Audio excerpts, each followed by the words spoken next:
Welcome aboard, one and all, to the 90-Day Omnibus, brought to you today by Blighty Day Fiancé, the only reality TV after-show podcast brought to you by hang on a minute. Him Indoors isn't here this time. Basically, my husband, Him Indoors, who normally co-hosts the show with me, is both under the weather and having to work full time. So we decided to give him a bit of a break. Sorry, Robbleheads. He is keen to catch the next one. If you'd like to hear Robin and I together, you can hear us on the Patreon doing the Fundibus this week. That's where we cover the two shows loosely based on characters involved in Christian fundamentalism, Sister Wives and Plathville. So that's on our Patreon, patreon.com/BlightyDayFiancé. Blighty is spelled Blighty. But I'll tell you what, we've got a fantastic guest driver on the Omnibus this week. Mr. Eliot Wilson is back. Eliot is a celebrated columnist, a political pundit, a journalist, commentator, bon vivant, man about town, cigar smoker, culture vulture. He's my man Friday. He's my learned colleague. He is one of my favorite people in the world. That is a very small number. Give him a hand, folks. He can't hear you, but he's soaking it in. Hello. And I should point out that I'm not involved in Christian fundamentalism, but No. I'm always open to offers. My rates are very not reasonable. yet. And That's true. Maybe we can invite you aboard the Fundibus one day. The toilet is clogged at the moment. A well-known TV presenter whose name we can't mention took a little bit too long in there. So anyway, if you want to know who that is, head on over to Patreon. No, sorry. My name is Michelle. Please forgive me for sounding a bit coldy, fluey, froggy. I have a sinus infection. I'm doing my best. Some people will prefer it when my voice sounds like this. My husband among them. So maybe these will be some nice tones for you to listen to on your commute or on the way to soccer practice or badminton or your weekly drive to your country estate. Who knows? Elliot's enjoying it over a nice cigar. What kind of cigar is that? It's actually one of the own blends from James Fox on St James's Street in Piccadilly. They blend their own tobacco from I think Nicaragua, possibly. But it's very good. It's very good and very reasonably priced. I'm not sponsored by them. I'm just saying. I could be. So, Christian fundamentalists or cigar manufacturers, I'm open to offers of all descriptions. I hear that. Now, you've probably noticed Riley of Before the 90, who you can probably tell by the tone of my voice in introducing him, I'm not terribly fond of. He also enjoys a cigar, but I feel like for him, it's a more recent affectation rather than something that he does. Your talk of cigars, in my personal experience of you, Elliot, is limited to when I ask about them or when I say, what did you do today? And you mentioned having gone to the cigar bar. A lot of what I've learned about Riley's cigar consumption has been involuntary. I think Riley obviously got the middle-aged douche starter kit, and that came with an interest in cigars and an apparent love for jazz. So he, I think he just sort of bought it off the shelf. But he only likes misogyny jazz. Like he doesn't. I promise you, he's not listening to Chet Baker. No, God, no. He doesn't. Chet Baker was the first dance at my wedding all those years ago. Which song? Let's Get Lost. It was very lovely, but unfortunately, meant for about 10 years I couldn't really listen to Chet Baker anymore. But I'm fine now, so no, I hear that. But Riley's definitely he won't have the Miles Davis kind of blue poster because that would just be too authentic. But he'll have some kind of reference to jazz somewhere around his house that will demonstrate a kind of interest to people who didn't ask, but more fundamental. Oh, well, he's got a record. Sorry to talk over you. He's got a record collection. Of course he has. Yes, where he has shared with us he likes Elton John, but he talked about Elton John as though Elton John were a little-known artist that maybe a handful of people might have heard his early stuff. As opposed to one of the biggest recording artists ever. With a 50-year career behind him. Yeah. You've got a fun Elton John anecdote that you shared with me today. Would you like to share with the class? Oh yes, I was reading a review of Bernie Taupin's autobiography, obviously Elton John's lyricist. And in the 70s, Elton John was a big spender once he hit it big. And he had a private plane in the 70s, which was, relatively rare and really only for the creme de la creme of the recording industry. And it was called Starship One, I think. And some of the features on that private jet were a fake fireplace. I'm quite relieved it was fake, I think, because I don't see an open fireplace and a private jet being a good combination. But, we'll gloss over that. I wonder if it had a mantelpiece. Anyway, so fake fireplace, a Hammond organ, which Stevie Wonder occasionally played and played Happy Birthday to him at one point. But it also had a video recorder, which in the 70s was quite swank. And at one point, Elton John's mum, who was very supportive of his career and had really driven him to performance and to art in general and culture, was discovered sitting in front of this video recorder watching Deep Throat. Which, for the more innocent of our listeners, is not a documentary about the Watergate scandal, but is a pseudo-documentary, shall we say, with a sort of medical bent, I guess, about a woman who has some interesting physiological differences from other women and how she is able to accommodate her lifestyle to those differences. But yeah, apparently Elton's old mum was sat there in front of Deep Throat. Well, you say old, but she was probably our age, realistically. Yeah, well, she'll have been older than you, but probably not older than me. Yeah, but it is scary getting to the age where you think you could be sitting here looking at Elton John and thinking, that's my boy. I mean, I couldn't, obviously, because various reasons. But yeah, it's scary, really. Should we start with Riley? Why not? Let's start with the big lad. Yeah. I must say, I did enjoy the way your voice dropped by about 5 degrees in temperature when you spoke his name at first. That was very, very nice work. My issues with Riley are vast and varied.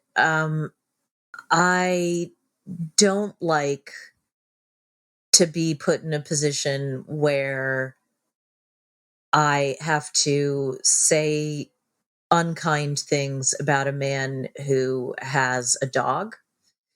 Nor do I like to say unkind things about veterans. If he is one, he's ex-military, which doesn't necessarily mean he's seen any action. That doesn't mean he's any less worthy of my respect or admiration. To him seeing action, but right. The mind boggles, though. My chief complaint about Riley is that he treats women like garbage and sees himself as the nucleus around which they all must gather and, pulsate and radiate. And it's mostly this attitude. And I think, and this has come up many, many times talking about Riley, so I'm not reinventing the Riley wheel here, but it's the fact that he had a negative experience in the past. And I get that being cheated on is horrible. I've been in that position and it is a terrible feeling. But I didn't expect the next person that I was in a relationship in to do that work for me in overcoming it. I think that's fair, yes. To be fair, to be completely unfair to him, it does sound as if the sort of denouement of his partner's infidelity did at least have the value of comedy, because it wasn't her lover actually hiding in a cupboard at some point, or a wardrobe. So I think there was a bit of, English country house farce about it, which is I was going to say. Somebody's trousers will have fallen down. A butler probably came in, and then somebody said, "Wait a minute, these aren't my pajamas," and then it was all brilliant after that. But sometimes life sucks, but it doesn't make him a good person or a bad person. It just makes him a person. Well, right. It makes him a person. I think he makes himself a bad person. Again, I wanted to root for him in the beginning. Representation on this show is very important. If for no other reason than it gets pretty dull watching the same mediocre Midwestern men heading on over to warmer climes to exploit impoverished women under desperate conditions. That's less fun to watch than somebody from a different background with an interesting story. Unfortunately, Riley is just a sex tourist. And a mean and self-centered one at that. He's with his friend who is like a sister, but not really a sister to him. I think she just really enjoys being on TV. I don't think about her often enough that I want her to have a name. So I'm just happy for her to be a relevant woman who obviously doesn't know him that well. Or if she does, she has... Do we think he thinks of her not as a sister because he wants to bang her? Is that what's going on? And so he doesn't want to create that unfortunate connection in his mind? I think she... yeah, maybe. I mean, I think she's married to someone else or in a relationship with someone else, but I really strongly dislike the strength of her hostility towards someone that she's never met, and her presumption that she can treat this person that she's never met like garbage, for reasons that feel very xenophobic to me. And even if they weren't, I hate anyone who thinks that they're... I shouldn't say I hate any. I hate watching anyone who thinks that they're contributing something to the conversation or contributing to the drama, even in an interesting or unique way, by saying, "Oh, this person is like a brother to me, so I'm going to defend them and I'm going to stick my neck out for them." It's like, well, no, you're starting a very predictable fight that we've seen a million times before, and you're not even being funny or clever while doing it. You're just being an asshole. And I think, in this country anyway, if we learned anything recently, it's that you can like and admire somebody, but you don't have to defend them if they've possibly done something bad. You don't have to, but so many people have chosen to, which is very interesting. A lot of people... It's a relatively new thing in here in this country, in the UK, compared to America, which is interesting because America is a much younger country, obviously. I think Americans have always felt the need to insert themselves into conversations where their views are neither welcome nor given much weight or consideration. In the UK, it's a relatively novel experiment. Now, of course, the person that you're talking about is Russell Brand, and that this is very much, the war at home, the war being putting criminals, I guess, behind bars and stopping serial rapists. If that is indeed the case, this is all alleged. But also just the idea that because you agree with somebody and because you may think, rightly or not, that they are exposers of truth and dispellers of deceit, it doesn't necessarily mean that they are incapable of being bad people. They're as capable of being good or bad as anyone else. It just doesn't mean that you have to rush to their defense without even listening to any evidence because they're on your team. I think that's my problem. That's right. I have a similar problem, and as you know, because you and I have talked about it a lot, what I fear more than anything is the death of nuance in any conversation. And to that point, or to your earlier point, what have we learned in the past sort of 10, 12 years of Me Too? We've learned that these are smooth operators who commit these crimes in plain sight. And the reason they're able to do it is because they are charming, funny, disarming, loyal, talented, interesting, all of those things. And if they weren't, they wouldn't have gotten away with it. If everyone who is a sexual predator acted like a sexual predator, then this wouldn't be a problem and there wouldn't be cover-ups and it wouldn't be so hard to prove it. By the way, for those who are interested, our legal system here in the UK, the reason why this took so long, and not that I even think that this line of rationalization is necessary, because there are lots of reasons why women don't come forward, or men don't come forward, or gender nonconforming people don't come forward. There's lots of reasons why victims of any kind don't come out. But here in the UK, you can take out, if you have the means, and it does cost a lot of money, you can take out what's called a super injunction, and you can stop people that you work with from saying things about you in the press. We have very strict laws against defamation, which is libel or slander, in this country. It's not the same as it is in the UK. And in my opinion, it needs to change.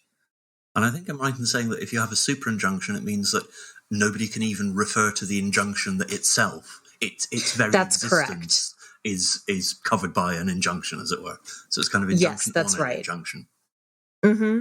So even if somebody went to a trusted media outlet or a close friend or whomever, they wouldn't be able to say that the reason they couldn't name the individual involved is because there's a super injunction. So it protects predators and people who do terrible things. And Eliot and I, both having worked in public relations, I've never been part of a super injunction, but I have certainly worked with people who worked with clients, let's say, who were. So it's very sinister, and it's one of the reasons I got out. And I will offer a free bit of reputation management advice to your listeners, which is that super injunctions never work, because it always comes out in the end. Because of different legal jurisdictions and, various things. I mean, there is an old Yiddish saying that, two people can keep a secret as long as one of them's dead. And that's largely true, I think, in public life as well as in private life. Super injunctions just don't work forever. And of course, we had the example in this country of Ryan Giggs a few years ago, where the injunction applied to England but not to Scotland, and so you had newspapers being published in different parts of Britain, and it was just a mess. So there's a top tip for your listeners: if they ever feel like applying for a super injunction, don't bother; it won't work in the long run. Also, don't be a sexual predator. That is a much easier way. Yes, yeah. That is, yes. So I will make a note to put a trigger warning on that part of the conversation, just in case that there are folks who are understandably affected by that content. That's not saying that it's not okay to bring it up, because we could talk about whatever we like, but obviously we have some sensitive listeners. So anyway, look, the root of the root and the bud of the bud, and the bud that came as a result of the rooting possibly is that Violet is pregnant, maybe pregnant. My general policy is that if someone says that they are pregnant, you should probably believe them. Up to a point. Up to a point. I mean, it could be not hysterical pregnancy. That's not the word for it, is it? Phantom pregnancy. It could be, yes. Yeah. Yeah. I mean, as you say, the vast majority of people who say under any circumstances, I'm pregnant, will be pregnant, or at least will believe they're pregnant, whatever the physiological condition. I think the odds shift in the case of Riley and Violet because of their particular circumstances, because he lives in America, she lives in Vietnam, because they have quite a complicated relationship dynamic, I think it's fair to say.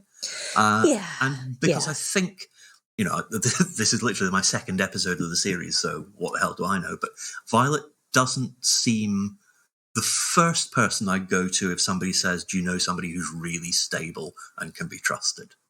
She wouldn't be top of the list, is what I'm saying. She'd be like 3 or 4, if the whole list numbered 3 or 4.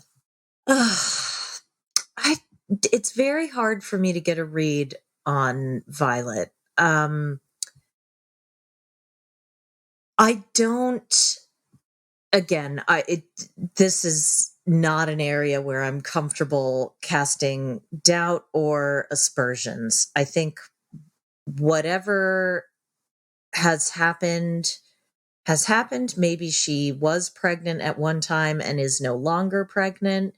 Who knows what happened? What I am confused about, and I don't not believe it, but I'm just trying to think of what medication could one be on that would affect the ability to, is it affecting the ability to ejaculate? Is it affecting the quality of the sperm? Did any of that make any sense to you? The impression I got, and I hadn't really thought about it until you mentioned it, is that it was about the efficacy of his. I can't believe I'm saying it. The efficacy of Riley's ejaculate, I think, is what's been compromised here. I didn't get the impression that its appearance or its volume was in any way different, but then maybe it was. I don't know what its baseline is. I should stress that. I don't know if it is the old 10cc thing, but he did stress that several times. What I found interesting was that he said, they told me it was like a 1 in 100 chance. You think, and maybe this is the one. Because he was saying, it can't happen. But you just said it's unlikely. That's not the same as it can never happen. What you're telling me is, I went to Vietnam and had unprotected sex with a woman, and now I can't believe she's pregnant. You're thinking, I can. I kind of know how it works. Sure, in theory, and to be clear, I can playing playing Riley's advocate, I can see how there might be some doubts there. Violet is of what is medically termed to be of advanced maternal age, meaning she's over the age of 35. Again, another thing we need to do away with forever, please. This idea of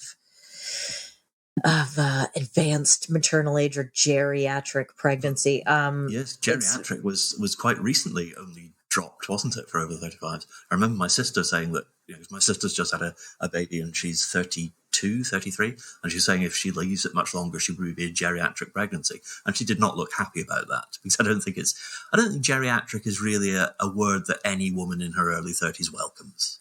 I think that's fair to say. No, I don't think any woman at all, Eliot, welcomes the word geriatric unless it's, this geriatric man wants to marry you and sign away his $1 billion empire. Oh, for sure. I can see that the sentence, this billionaire wants to marry you, is a sentence into which you might want to insert the word geriatric. That could work. I think applied to a woman of any circumstances, it would not be my first choice. All right. Shall we move on to your favorite, Eliot, Amanda and Razvan? Oh, yes. I mean, where does one start? I don't think I've really recovered from Daddy's box. Let's put it that way. I don't think anyone's recovered from Daddy's box. No. I was explaining it to somebody today, and I'd sort of, even hearing about it once, you become desensitized a little bit, because you say it, and then you hear the words coming out of your mouth, and you realize that you've just told someone that there is a woman who is a widow whose young children sleep with a box which has their incinerated father in it, and that this is not only tolerated but promoted as a good thing, and that it's called Daddy's box.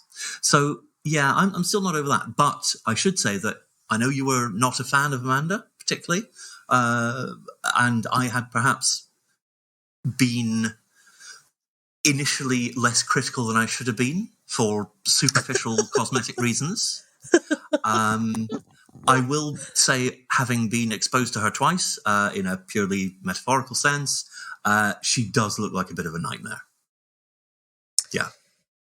I think that's generous. She is throwing out all the stops. I don't know at what point.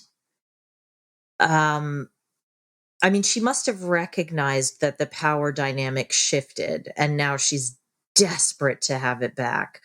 I think also she knows that she is never going to get an opportunity like this again, because she might be able to find a handsome man. She might be able to find a kind man. She is not going to find both of those things in one person who will also tolerate her, frankly, predatory,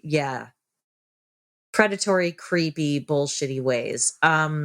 So she buys him a bunch of tat, talks to him in a baby voice. She's pulling out all the stops here. I did have to say, I warmed to Radvan a little bit when they were sitting by that lake having their meal, and he said, "Oh, would you like some wine? Because I know that you and wine are," massive pause, "friends."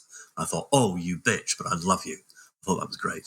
He is wonderful, and I really, really didn't like him in the beginning. They've done a masterful job, they being the producers and the story editors, of making you think that he was going to be the bad guy and then proving you wrong and making you meaning me, examine your own misconceptions about people who earn money on social media and things like that. To be clear, I don't have a problem with influencers or influencing as a way of making money. I think anything that you can monetize, that's fantastic, particularly, if you're an entrepreneur and you can support yourself, that's great.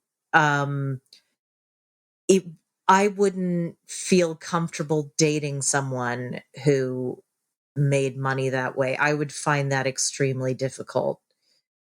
If for no other reason than I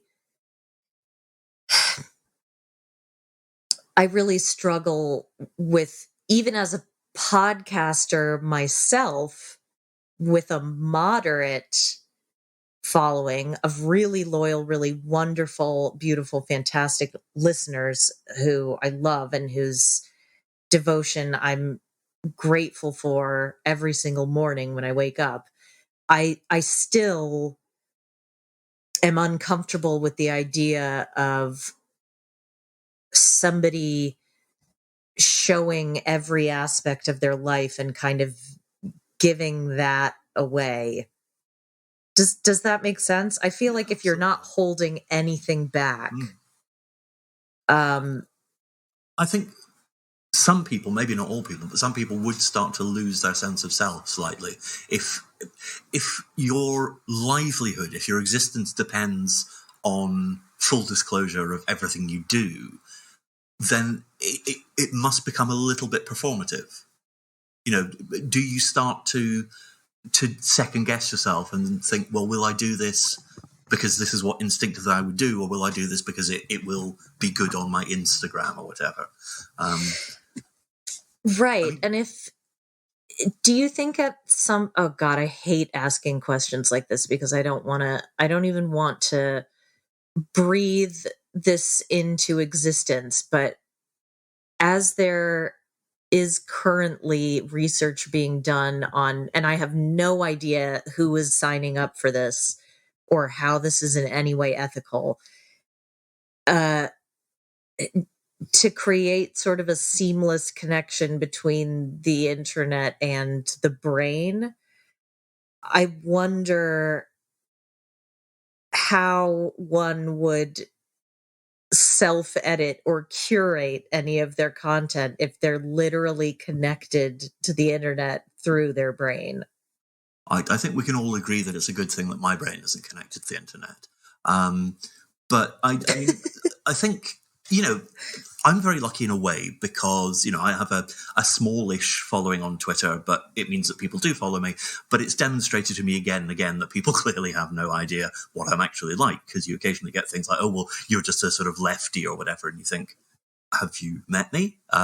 Because really, that's not me. So it's almost comforting when people completely falsely or wrongly analyze you.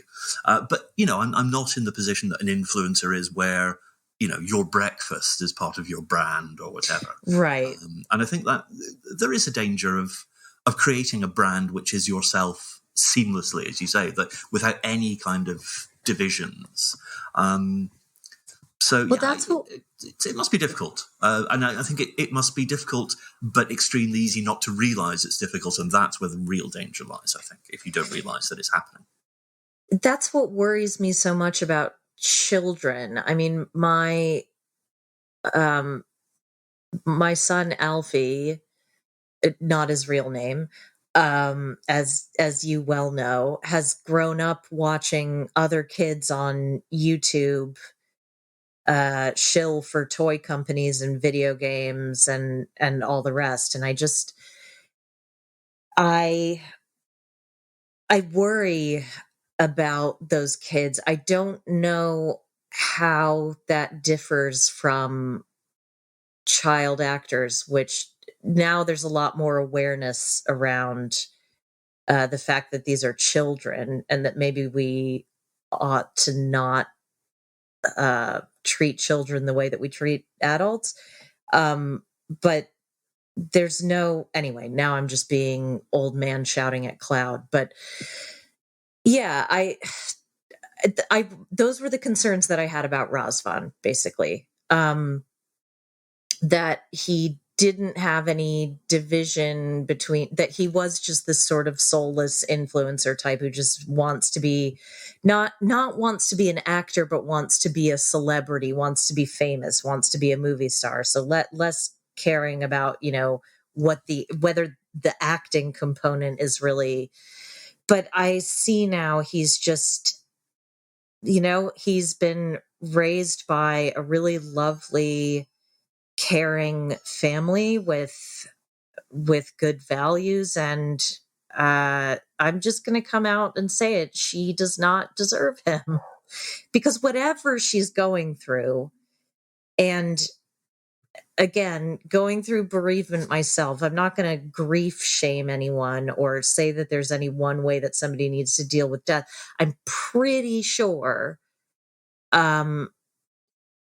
it's not a healthy or good thing for anyone to leave their young children for 3 straight weeks as their only surviving parents to bang someone they've never met in Romania. So I think anyway, also, we always talk about, there's no one way to get through grief, and everybody has their own coping mechanisms. That doesn't mean they're all right. Some of them are not a good idea.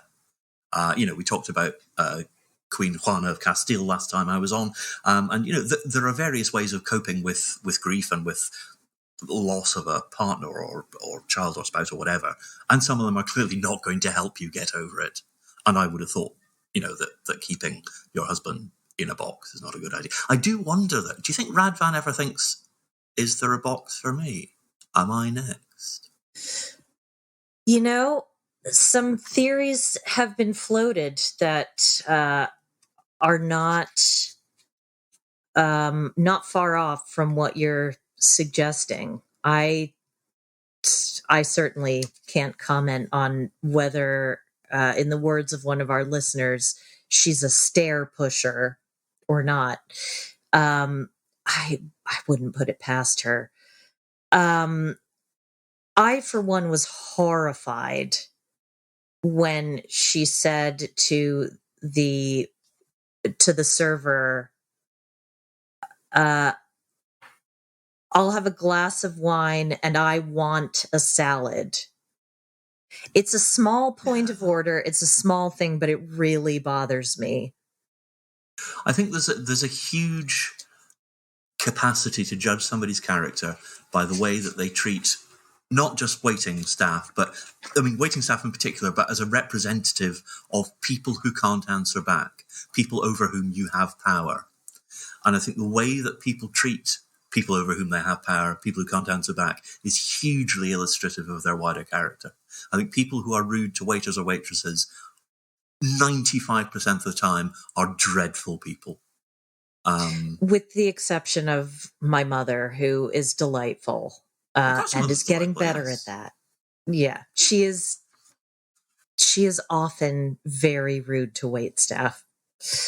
But again, let's not grief shame anyone. Achilles has his heel. Your mother has waitstaff. We all have. There you go. Well, her explanation is that I'm not going to go into that. She'd be annoyed with me anyway. My mother worked very hard her whole life, and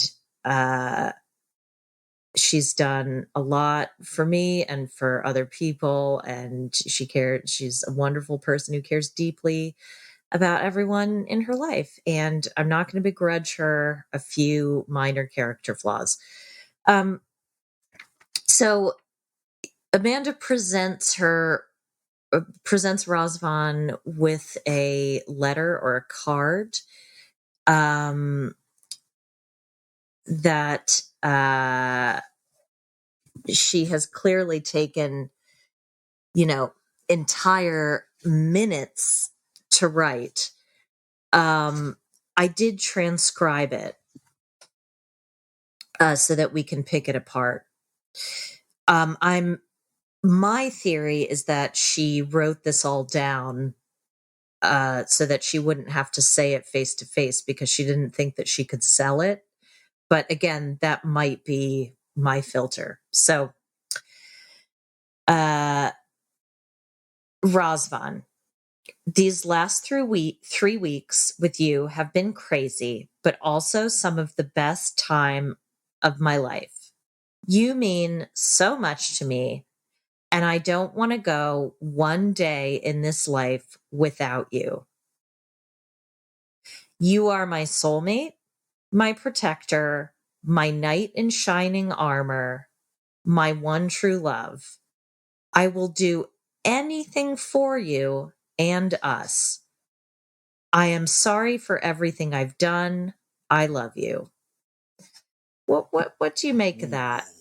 Well, there's a few things in there, aren't there? Firstly, I think any kind of declaration of your adoration for somebody generally shouldn't contain the word "but" anywhere in it. So, these few weeks have been crazy, but you think, really? Okay. She'll do anything. Does that include pushing people down the stairs? We don't know. She doesn't. It's interesting. At least she didn't say, "I don't want to spend a day of your life without you." So that's comforting. I'm possibly overanalyzing this because I'm a writer and it's what I do, and words mean stuff and they're important. But those bits which can I quote you on that? Because I really like that. Words do mean stuff, and they are important. And I think people tend to forget that. I'm a great lover of words myself, so I do appreciate that. Which is why I find this so offensive, because to me this is worse than and I posted my thought about this in the Facebook group, but this is worse than those pre-written greeting cards that you find, at your local pharmacy on Valentine's Day at 9:59 p.m., where the only thing left are the cards with like photos of black and white photos of small children dressed in oversized old-timey clothes for some reason, and they're two tortoises cuddling randomly. Yeah. Yes. Yeah. No, I thought something very similar. The good, the sort of positive bits of what she said sounded very trite and very pre-formatted, like you would find in a very bad greetings card. And it was then as if she had put in linking passages which were much less positive, but much more demonstrative of her own psyche. So I think that was where the bits came in. And it was uneven and slightly sinister, I thought. Some people are not good with words. It's not their forte. It's not the format in which they shine, and that's fine. It's there are no universal talents. So maybe that's just not that she's good with words because she's been too busy pushing people downstairs all the time. She hasn't had time to practice. I don't know. But it was a bit. It didn't make you feel warm inside. No. And for me, it's this sort of, Natasha Henstridge in Species kind of blank stare that she gives, where you get the sense that after she's done having carnal knowledge of him, that she might bite his head off. In fairness, those bits afterwards, literally, I've not seen. So, but look, you never know. Treat him mean, keep him keen, right? Love conquers all, they say, but sometimes the odds are stacked against it. I don't want to gloss over about the fact that all of a sudden, after having serious reservations about him coming to the US, now she's all for it. Or that his penis's name is Billy. I think that's a fine name for a penis, actually. It doesn't bother me. Willie, I struggle with. I was once in a group therapy session many, many years ago, and an older gentleman stood up and he said, "Hello, my name is Willie," and I couldn't stop laughing and I was asked to leave, understandably. And I'm not saying that it was okay. I'm just saying that's a difficult one for me. Yeah, I think that's right. I mean, I don't know. Billy is well. I was going to say it's a bit over familiar, but maybe that's not the appropriate point. I mean, I have to say, in terms of diminutives, not diminutives, in terms of informal words for the male organ, I do like the American use of the word Johnson. I think that's a very good one. Partly, I suppose, because of that line in Top Gun where somebody is looking at the trophy board and talking about who's been through Top Gun, and one of them says, "Oh, you know, the list is long and distinguished," and somebody else says, "Yeah, so is my Johnson," and I think that's a very, very good line. But no, Billy is, I don't know. Billy just makes me think goat, which is maybe not great. I mean, I'm not suggesting that you call it like Sir Duke or something. That would be bad. Why have a name for it? Does he talk about Billy to other people? Does he introduce Billy? I don't know. Is it like his friend, but definitely not imaginary? Sometimes considerably less imaginary than other times. I just find it all a bit bewildering, really. Although I also particularly enjoyed the bit where they were sitting at dinner by that very charming lakeside scene, and she was encouraging him and saying, you know, "Are you going to miss my cuddles?" And he went, yes. Are you going to miss my kisses? Yes. Are you going to miss anything else? And his face was sort of stricken, and you think, don't make him say that. Don't make him say that Billy will miss, I don't know, Pizza Hut or whatever she calls it. But he was all for it. I'm not a person who thinks that genitalia really needs its own separate identity. That bothers me. I mean, again, no shame in whatever anybody else wants to do. I prefer, you know, the clinical kind of terminology, which I understand is less sexy, but, you know, I think vagina is fine. I don't have a problem with that. It's the whole personhood of a penis that worries me. This idea that it's this separate entity with needs and wants and desires and a personality that's independent of its owner. That worries me. I think, although having said that, I think calling it Billy is better than calling it like Razvan Jr. or whatever. Yes. Or, you know, the Destroyer or something like that. I think it's interesting though, isn't it? Because it's not something we do to any other part of the body. You don't give your feet names. You don't name your finger. I mean, maybe you do. I don't know. I'm not judging, listeners. I'm not judging.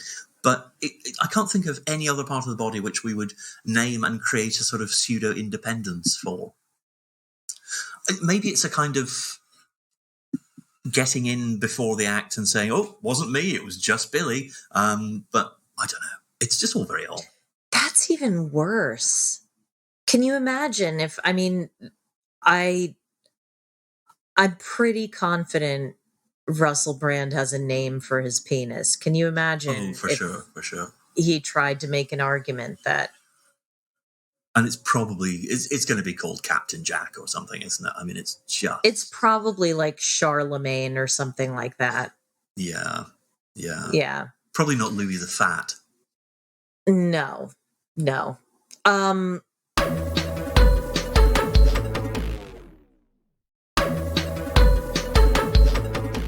Anyway, let's dispense with penis talk altogether or suspend it for the moment and talk about Statler and Dempsey. Talk to me about first impressions, thoughts, feelings. Yes, because Because I hadn't you seen. hadn't seen them before, No, had you? no, they were new to me, and they both seemed very nice.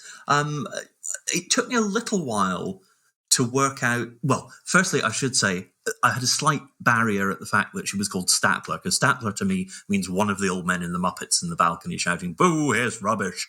And Statler and Waldorf are very, very important parts of my childhood, and indeed, I dare say, my psyche. But they seem very nice. I wasn't quite clear at first about Dempsey's static caravan, is it? She has some kind of living arrangement which seems not to include hot water or Wi-Fi or possibly a flushing toilet. Right. So she lives on what appears to be, for all intents and purposes, an Airbnb type scenario where you can rent little static units. I presume the guest accommodation. So I think it's like a wedding venue or event venue slash campsite slash yeah one of those spots where you can, like, rent a little cottage and I guess do camping or farming activities nearby. But her domicile does not currently have hot water or a toilet that one can do number twos in, which would present a serious issue for someone like myself. Yeah, oh, definitely.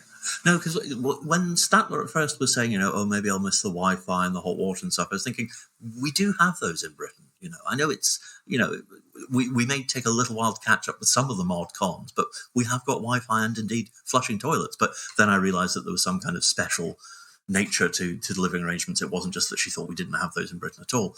No, they seem very nice. I was a bit worried for them, because I think that their first appearance in this episode, they were having a fight about whether or not they were going to have children, which is a massive issue. And it struck me firstly as odd that this seemed to have come as a surprise to at least Statler and possibly Dempsey. I don't know that it was a kind of done deal on somebody's part that they didn't want children. I think Statler doesn't, and that might create problems. And what's going to be an insuperable barrier. Because it is very difficult. It's a huge issue. I mean, it's one of those issues in a relationship which often I think you can't really resolve, because it's a sort of binary choice. You either want kids or you don't. And at best, probably one of you is going to be persuaded out of your preference, which I think is potentially difficult. Right. And what you may have missed from the previous episode is that, and also because you're meeting her for the first time, is that Statler has a lot of trauma that she's still working through, that has arisen from the fact that she's adopted herself. And so it's not simply that she's ambivalent or pretty sure that she doesn't want to have children. It's also the fact that discussion in and of itself is quite triggering for her.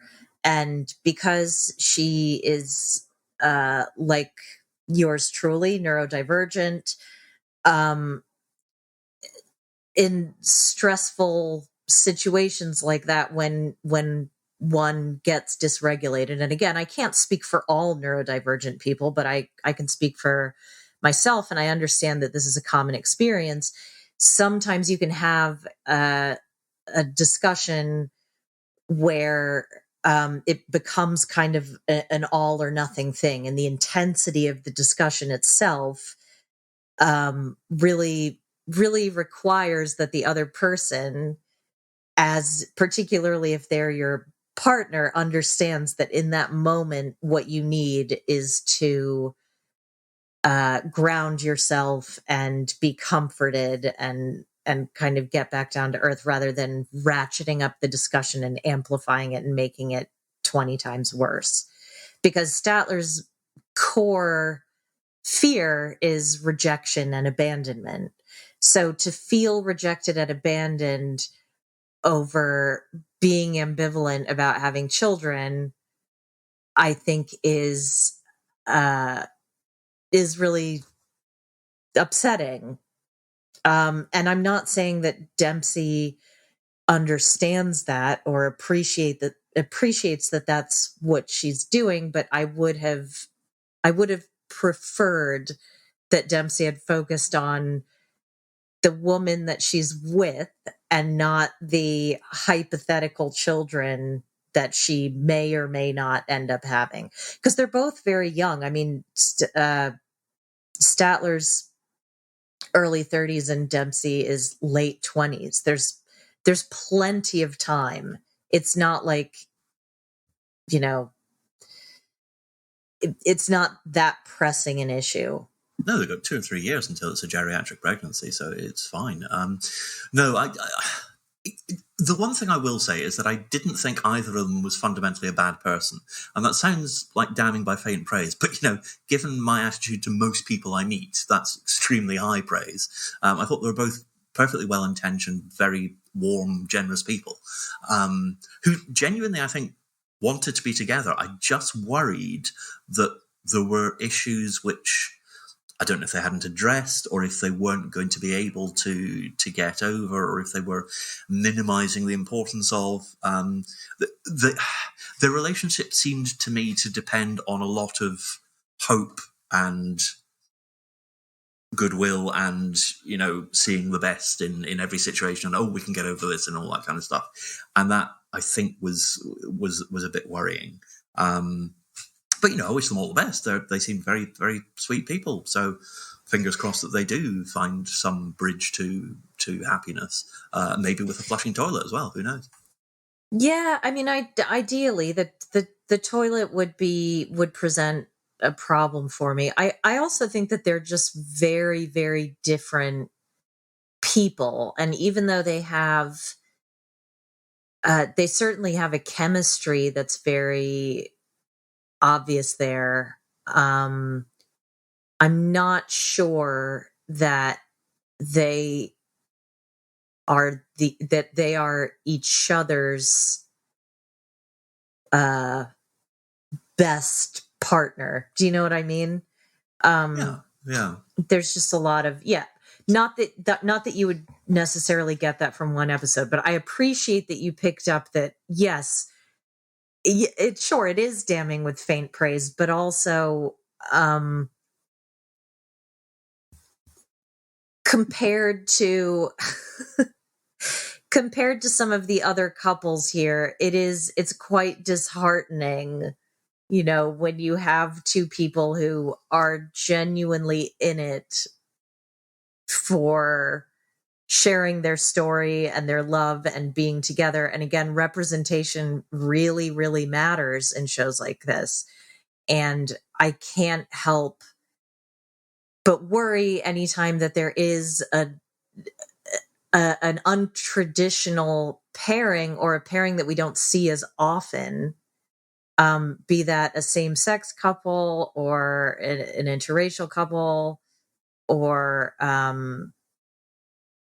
a couple where one person is disabled and the other person isn't. The representation is really important. And my fear always is that on some level there's a producer or a network head who is saying, oh, well, we already had a lesbian couple and it didn't work out. Do you know what I mean? Whereas they'll line up an interminable amount of dull, awful white men forever and ever, because that's the formula that works. But actually, the big reward with watching these series is getting to meet different people and seeing couples who have unique challenges. And And I think love really is at the heart of it all, and it is so rewarding when it does work out. Well, I think there was a clip where they were in bed, and one of them, I can't remember which way around it was, one of them said, oh, they just wanted to stay there and cuddle forever. I thought that genuinely seemed unforced and natural and representative of their relationship at its best. And given some of the unspeakable, monstrous dicks who appear on this show, it was a very sort of heartwarming moment. And speaking of, I know how much you love Christian and Cleo. We did get a fully loaded episode. We did get quite a few people, so I'm aware we've got loads to get through. So this was really sad. And not just, and to be clear, everyone, I'm not angry. I don't hate Christian. I really don't like his behavior and the way that he qualifies everything that he does and his desperate need to be liked. All of those things I find really loathsome. And I know that last week I went off and I stand by everything I said. There's not a woman on this earth who owes Christian anything, not even his mother, much less some poor woman in a bar trying to enjoy herself that he feels he has to inflict himself and his opinion on, or whoever he's sitting next to on a plane. Whatever the situation may be. Please excuse the sound disruption. There is a pug getting in on the pod. No, what I'm most upset with him about is his desecration of Casablanca, which is one of my favorite films of all time. Yes, that was painful to watch. Painful for me, should have been painful for him in a really quite brutally physical way. Agreed. I think for me, the problem is that you can see that Cleo is I was going to say very committed to the relationship, very committed to having a relationship. I think she really wants to be with someone. Maybe she wants to be with Christian. I would really advise strongly against it, but, different people have different opinions. And he is clearly, well, I mean, the massive douchebag, obviously, that goes without saying. You can tell by the fact that he's always wearing a beanie hat. And you think, mate, no one, and I mean no one, thinks, I bet he's got a full head of hair under there. I bet he's in no way bald. Right? It's, yeah. Because that's what you always think when you see men who always wear hats. You think they're probably just hiding their full shock of thick, lustrous hair. Of course. But, he is going to disappoint her and make her anxious and unhappy again, because the things he does which are in his nature are what are causing her to be unhappy and anxious and disappointed. That is not going to change. I couldn't agree with you more. And I was watching this thinking, why isn't he? And now I understand it's expecting too much for him to have the maturity and the selflessness and the respect for Cleo to say, you know what? I don't think I can give you what you need. And this flirting thing is part of who I am, and it's not something that I want to feel bad about. Or in my opinion, I shouldn't feel bad about it, even though the fact that I feel bad about it should give me some indication that it's maybe not other people's fault that I feel bad about it, that I am actually doing something that I believe to be wrong. But aside from all that, this is not a relationship that can be sustained because I don't know if my family can, quote, come to terms with who you are, unquote. And I'm not at a stage in my life where I can deal with something like that. That's a bridge too far. I totally get that. I completely understand it. Why can't he, if he can't do that, why can't he white fang her? Why can't he make himself so repugnant that he frightens her off? That's what I don't get. Maybe he's trying. I mean, he is pretty repugnant and repulsive. But That's true. That's true. I hadn't thought of that. I mean, the problem is, for him to do the decent thing, he would have to be a different person. And if he was a different person, he wouldn't need to do the decent thing because it would all be different. It's a catch-22, isn't it? There are so many levels. I mean, his constant sort of flirting with other women or talking to other women, whatever the context is, demonstrates, on the one hand, I think, a fundamental neediness on his part, which is fine. We're all needy at times. But it also, I think, demonstrates a very high opinion of himself, that he thinks, there's a woman alone at a bar. Her life will be improved immeasurably by my company. And you think it really won't. It would be improved more by an aneurysm right now, because at least then she wouldn't need to talk to you. But absolutely bargain basement, he could at least not tell Cleo about it. I mean, I know deceit is not a good basis for a relationship, all that kind of stuff, but at least he doesn't need to tell her. But he seems to do that because he thinks, maybe he thinks it's okay, or maybe he thinks it's not okay, but by telling her he makes it okay. It's like, oh, I'm just being honest, yeah? You know, I don't want to deceive you. Yeah, but that's about you, really, rather than her, isn't it? But it comes back to the hat, really. Oh, and also his tiny, tiny neck. Very small. 14 and a half, wasn't it? Size of a newborn kitten's neck. Delicate. I mean, on the upside, you don't pay VAT on your clothes, but, you know. Sure. For those of you who don't know, that's sales. Well, what is VAT? It's not just. Is it just sales tax? Yes. Yeah. We don't have to go to the ins and outs. No. Yeah. The point is, you don't pay it on children's clothes. Right. Having said all of that, I don't think I can see that Cleo is very upset. I can't help but wonder if she is mourning the idea of what this relationship could have been rather than the relationship itself. I was very guilty of that as a woman in my 20s in particular. I would have really big, huge feelings for someone who could not care less about me. And I would build, all these fantasies in my head of what could have been, but I was ignoring the fact that in order for those things to happen, the other party would need to be interested in me beyond the odd roll in the hay, and B, that person would have to be totally different.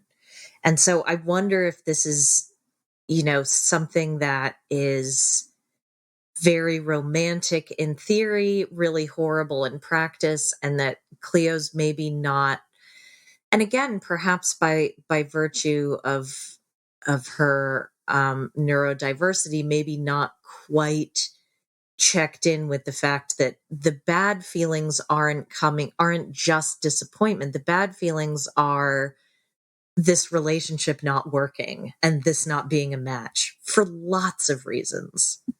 I think there is a huge amount of, what Graham Greene said in The Third Man, that we never grow accustomed to being less important to other people than they are to us.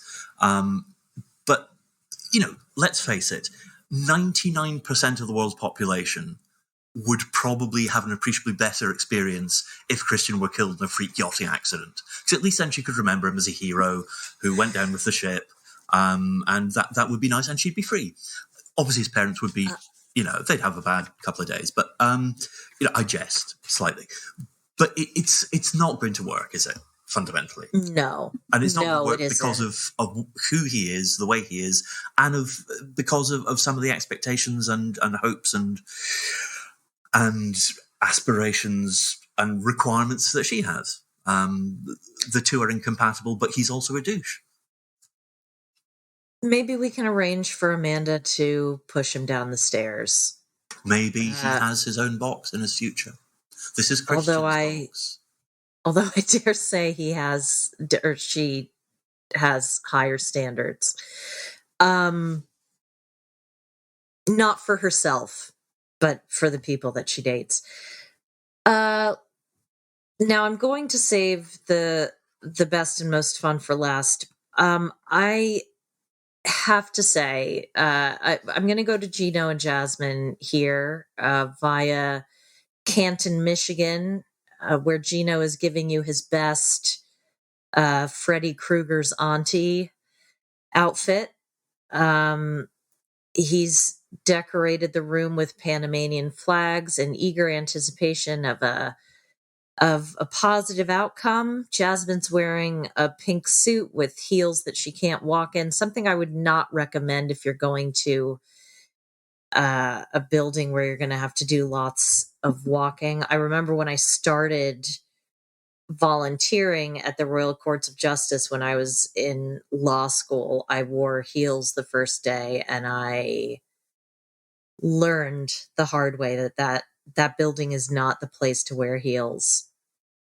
And also, it seemed that getting there did not involve any kind of pavement at all.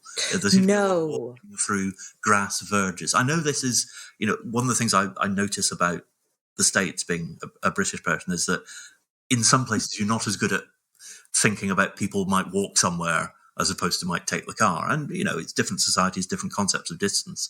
But she was basically walking alongside the highway in heels that looked uncomfortable and trousers that were just skimming the ground. And you thought, this is just, obviously this pales into insignificance compared to her greater issues, but this is not going to be a happy context for her next experience. No. And I have to say, and this is not a popular take, but I feel I need to stick up for her because I completely understand what that feeling is like. And unless you've been party to some bureaucratic, totally impersonal bullshit like that, and when I say, I mean, it's impersonal, like it has nothing to do with you and what kind of person you are, and yet it affects your life in the biggest, grandest way. I went through an administrative error that resulted in my back when I was on a student visa, that resulted in my student visa being refused, and I had to go to immigration court, and I couldn't leave the country for a year or I wouldn't be allowed back in. And it was just, the whole thing was a nightmare. I was in pieces. I was so upset. And it is a terrible, terrible, terrible thing to go through. And does she have outsized reactions to things? Yes. Is it easy to mock? Yes. But I believed her in this moment, and I really did feel her pain. Undoubtedly. I mean, the cruelest way the street... Oh, shit. Sorry, I muted you by accident. No, it's all right. Sorry, go ahead. I think, the cruelest thing that the state can do to you is the indifference of its bureaucracy. Obviously I've never served a life term, I've never been executed, but just the blankness, the kind of insuperability of the problems. And it's worse in a way now because you want to contact a real person, but an awful lot of interfaces, particularly in terms of state bureaucracy, are set up to be, automatic or somehow automated or AI or whatever. And you think, I just want to speak to a person because I can explain to a person what's happening in like 2 minutes. But to fill in a form or several forms will be several hours work and it won't understand and it won't have a box which applies by a particular situation. And it's incredibly frustrating. And in my experience of immigration officials in a lot of countries, they do seem to pick the most sociopathic people to put into those jobs. I don't think it's even necessarily that they pick the most sociopathic people. It's that the only people who can stay in jobs like that and live with themselves and sleep at night are sociopaths. Yeah, that could be it. That could be it. Yeah. So maybe if you're mildly sociopathic and you do that kind of job, you're not going to get better, are you? Really? I mean, it's going to exacerbate your sociopathy. No. The only thing is, and I like you, I didn't feel particularly critical of her. I understood that it was very frustrating and that she was upset, and you pin your hopes on things like this, and even if you tell yourself don't get excited. I remember once when I was, I must have been about 11 or 12, and I was in hospital with asthma. I think it was 1988, because it was the Seoul Olympics which were on. So I must have been coming up, I was 10. And I was in for a few days, and there was one day when the consultant was doing his rounds, and I was going to find out whether they would let me go home or not. And for some reason, I had convinced myself that they were going to let me go home. And then they didn't, because they said, you'll probably need to stay another day. And I remember, even though I was only 10, being absolutely gutted. I was inconsolable. And I thought, but there was no reason to think necessarily you should have been able to go home. But you invest so much in this decision, which, of course, to the bureaucrat or the consultant or whatever, is a tiny part of their day. It's like, I've done 50 of these. I can't spare the mental bandwidth to care very much, nor necessarily should they be able to. But for the person involved, Right. It's that mismatch of importance, a bit like, Cleo and Christian in some ways. So I understood entirely why she was upset. The only thing I would counsel gently is that if you are the sort of person who reacts very badly under that kind of stress, and different people deal with it in different ways, it's not a criticism, if you can keep just that 5% of your mind to think, I do need at least to ask what I do next, or what's happening, or because the problem was when she came out and she was weeping over the phone to Hat Boy, although he was asking the right questions. He was saying, so what do you do next? Do you have your papers? Did they say yes or no, or was it like go in, provide more information? And of course she had no idea, because she'd been too upset to ask or to take in anything they may have told her. We don't know. And so it must have been a bit frustrating for him, because he must have been thinking, well, okay, I get you're upset, but what do we do? And, as I've got older and had more experience of dealing with bad bureaucracy and with incompetent service of any kind, the thing I've picked up and learned to do is that, you listen to the excuses or whatever that you're given, but you then say, okay, so what do we do now? Where do we go from here? How do we get to the next stage? I remember... We are where we are. Indeed. I remember being bumped from a flight from Belfast once, and because they'd overbooked, as they do. And I think it's scandalous that airlines are allowed to do that, but, that's another... I know. Oh, God, that makes me... I hate that. It's the only time it's ever happened to me, I think. But they said, we'll put you on standby, but you may not be able to fly today. And I said, well, okay, but you're responsible for getting me back to London. So how are you going to do that? Because it's not a me problem, it's a you problem. You've caused this. So how are you going to solve it? And unless you do that kind of thing, you are going to end up disappointed and upset and at least back where you started. And it must be very difficult for her, and maybe even for Hat Boy, because maybe he genuinely wanted her to come to did you say Missouri somewhere, or where was it? He was close. Michigan. Oh, Michigan. Michigan. Different part of the country. I do know that much about American geography. But yeah, it was difficult all round, and I think it played to their weaknesses. Yeah, and he's not somebody, and I've said this before, he is not someone who is at all capable of validating her when she's upset. No. which I think would just make a massive difference to how they interact and how, they relate to each other. I really do think it would make all the difference, but for whatever reason, he can't or won't offer her that. I really think that's the primary issue in their relationship. It's so easy for her to blame herself, which is awful, and for him to blame her, and kind of further that narrative. And let's not forget, everyone, uh, he did share nude videos and photos of her over the internet with someone else without her permission, which is a crime in many places. And it destroyed her teaching career. So he's definitely the worst of the two. Again, not a popular take, but I'll leave it there. Really? It's not a popular take? He's obviously dreadful, I would have thought. Yeah, some people really don't like her, and I don't know. They either don't have sympathy for her or they can't extend their own compassion that far. And I totally get that. And, it's not something that, yeah, I don't know. The two things I don't know. picked up.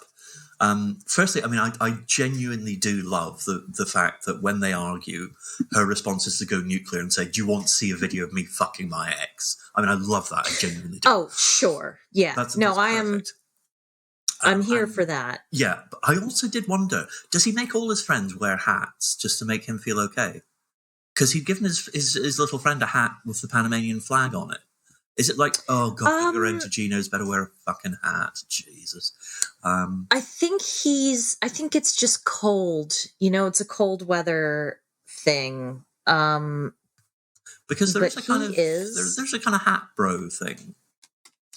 I mean, there is a more sophisticated and I would hope more elegant version of this. I have noticed as a hat wearer myself, though I should stress, not in bed, never in bed, not even as a joke, because it doesn't go down. Aw, but I love the idea. See, in my head, you say you were a child in 1988.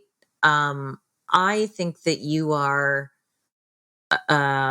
a time traveler of some description, because I think your knowledge of previous eras of British history is too good almost. So I like to think that you have the full on sort of the night before Christmas, sleeping cap and long sleeping shirt, and you've got like a sash at the window. I mean, I said I was a child. I didn't say I wasn't wearing a monocle. No, a pince nez. Yes, a lawn hat. No, I mean, hats are a great thing. Hats generally make men look smarter unless you're wearing a stupid hat, in which case don't. But there is a weird thing that if you're wearing a hat, because not many people do now, if you see another person wearing a hat, there is a sort of camaraderie. You sort of look at... I remember walking down Jermyn Street wearing a trilby, and there was another man, I will say, yes, a slightly older man, who may have been in his 80s or 90s, but we'll gloss over that. And he was wearing a hat as well. And as we passed, there was a sort of imperceptible nod and a sort of, yep, we're both maintaining standards here. We don't say anything to each other. We barely need to make eye contact, but we both know that we're still flying the flag for all that is decent in this world by wearing hats. So there is that kind of hat kinship, but I think Geno's kind of hat wearing, for a start, is a kind of pathology rather than just a style choice, I think. But I do wonder if his friends sort of dread nights at Geno's because they know they're going to get a bucket hat out of the bin and put it on just to make him feel less of a freak than in fact he is. Yeah, I don't get it, because I suppose I don't know what the female equivalent is to hair loss. I guess I don't understand why men are so sensitive about going bald or thinning hair. I mean, the only reason I ever use it to insult someone like Christian or Gino is because they are obviously so obsessed with it. I don't really think it's that big of a deal. I think, if you go bald early, it suits some people and not others. I don't really understand what the obsession is, but in the interest of time, we can table that for now. Misha, Yes, our Misha's distracted by a star-crossed canary. lovers. Who wouldn't be? Eliot, Going out with Nicola. Eliot, how do you feel about this strategy of not buying the ring beforehand, just in case she says no? Well, that is obviously the sign of a fundamentally cheap bastard, isn't it? I mean, as somebody who has given engagement rings and subsequently received them back, it is not something that you have much cause for then to do, and you think, well, that's a bit of a shame. But this is one of life's vicissitudes. You suck it up. Even if, as Nicola did, you spin it as, oh, well, I didn't want to get you something you didn't like. Seriously, shopping for an engagement ring is actually one of the easiest things in the world. You get a gold band with the biggest diamond you can reasonably afford. No shame on small diamonds, that's absolutely fine, just whatever it fits your pocket. But if you're saying, oh, I didn't know what you would like, you're basically saying, I don't know you at all.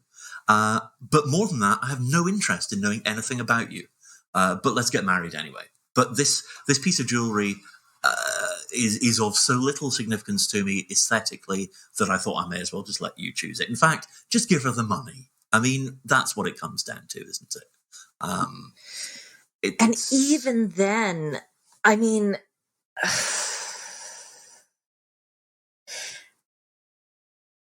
I felt like I needed the music from Curb Your Enthusiasm underscoring all of this. Once again, are we in some kind of, are we in a farce? There's no ring. He says, and you said I'm not romantic. Yes, the romantic thing to do is to propose to someone, like I said to you, a meter away from a T-shirt that says "just Jew it" on it, and other, borderline offensive puns to do with Israel. I didn't see the full thing, but yeah, I mean, I could think of it now. Have you been to Israel? I've never been. I have, yes, yeah. I mean, basically, he stops halfway down a passage in a shopping street in Jerusalem, 200 meters, as he did say, from the Church of the Holy Sepulchre, where our Lord Jesus did rest very briefly before moving on. He had different living arrangements. Whoa! Not our Lord Jesus. Their Lord. Other people's Lord. Well, probably the world's most successful Jew, though, arguably. But yeah, sure. He stops in the middle of the shopping street and then gets down on one knee. And there was a part of me which thinks, "Oh, I hope you can get up again." I really do at your age. But it wasn't a hugely romantic setting, and merely saying romantic and saying how romantic it is does not, in fact, make it so. In fact, arguably, it makes it less so if you have to tell her how romantic it is. I did think it was very telling that when he said, "Oh, will you marry me?" or whatever it was he said, there was a massive pause. I mean, a pause in which you could have played symphonies, where she was obviously thinking, "Oh shit, what do I do? What do I do? What do I do?" Right? If you don't get an instant response, it's gone horribly wrong. I mean, I could see that she was shocked. I could see that she was confused. I don't think that, I think this came as a genuine surprise to her. Again, this relationship confuses me more than anyone. And listen, I've done a lot of reading about various forms of mysticism, and Catholic mysticism is some of the most compelling reading I've ever read, and some of the most erotic. I mean, there is a passage somewhere in the Bible that is basically, I don't know that it's in the Bible. Maybe it's in a gospel somewhere. I don't know. Okay. I read it in a book that was obviously not something that the church was handing out.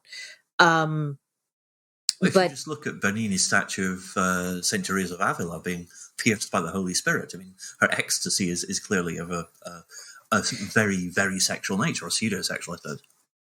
yes, and this has been written about it. I mean, I'm fascinated, and I think you and I have this in common. I'm fascinated by theology in general. Our listeners will know that I'm Jewish now. I was not born Jewish, but it is, my religion of choice rather than my spiritual tradition of origin. But I appreciate, Sufism, all of that. This podcast is not about my religion, but I am going somewhere with this, which is that I wonder if Misha has had the ecstatic experience of connecting with the Holy Spirit, and that Nicola is the conduit for that, and that she maybe feels in some way that having a physical or sensual connection with him is again a means through which she can get more of that. But I sort of feel like, I don't know, is this the right spiritual tradition for you, Misha? Because it sounds like your read on it is both extremely unforgiving, and I won't even go into the kind of, views that they share about other humans and their rights openly on social media. Let's not forget the current pope, has shaken things up considerably in terms of, in a positive way, in terms of accepting people into the church. I don't know what to make of this. What do you think is really at the heart of this relationship? I think if Nicola really is her connection to the Holy Spirit, I think God is testing her beyond endurance. I think what I found very odd was that when I did wonder, when he knelt down and was obviously contorting himself into a prenuptial pose, I did think she is thinking one of two things. She's either thinking shit just got real, or possibly she's thinking, Father, Father, why hast thou forsaken me? Why have I been put in this position where this man who, to be fair, we talked about representation, he is representing unattractive late middle-aged men with no personality. So that's great. They deserve representation too. Peace, brothers. But I find it very odd that once she'd managed to force out a yes, because clearly if she didn't, she was going to spend eternity in his freezer. They were sitting in the car, and he said he didn't want to come to America and live with her.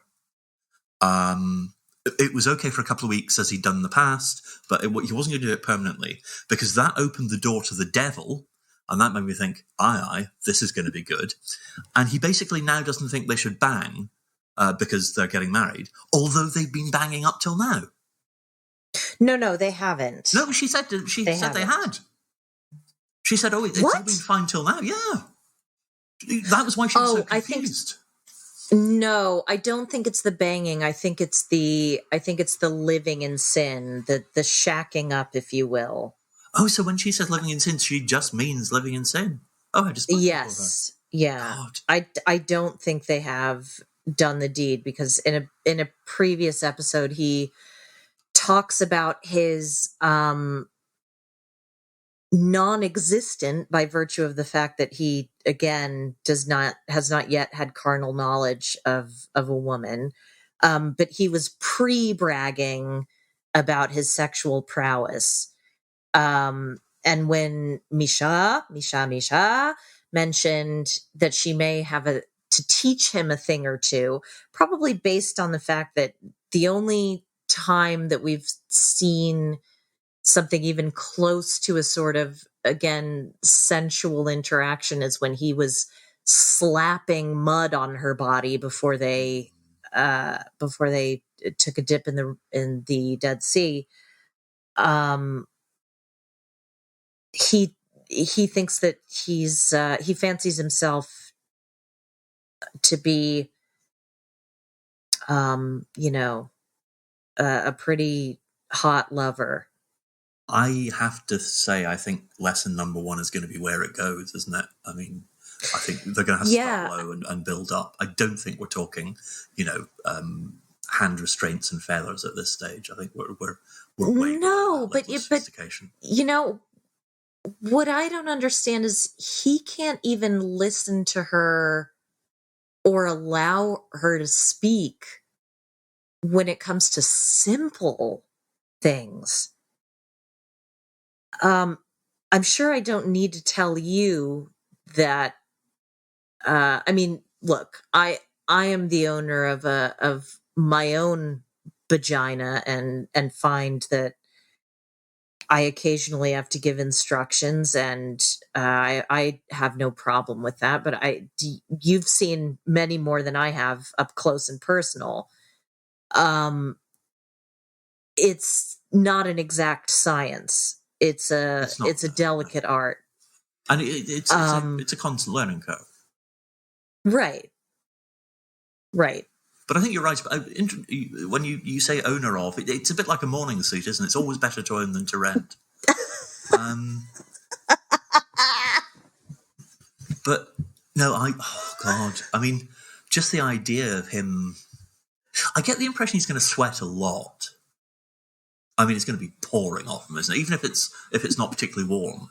I think just the excitement of the physical act is going to make him sweat like a beast. So that's going to be unpleasant to start with. I get the impression he's probably very hairy. He's probably like Esau rather than Jacob, I'm thinking. And, that doesn't some people, but, what you don't want is for your partner to say, oh, go on, take your sweater off. And you think, I have. So I think that could be difficult.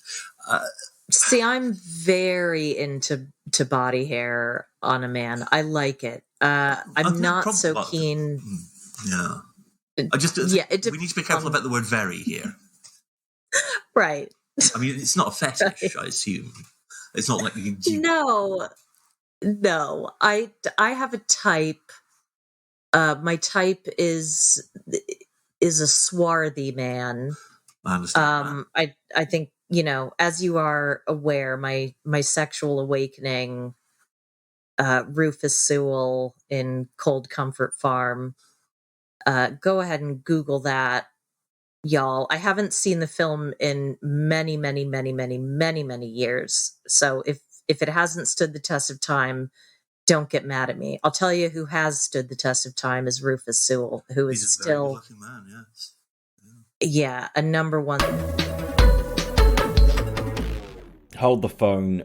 This is going long. We're going to split this into 2 parts. So this is now part 1. Part 2 will be with you almost immediately after this. We just want to be like your mum and cut it up into smaller parts so it's easier to digest. So thank you for listening to part 1. Part 2 coming soon. 2 Blighty, 2 Day, Blighty Day 2, Electric Boogaloo, Blighty Day 2, a good day to blight hard. Yep, see you soon.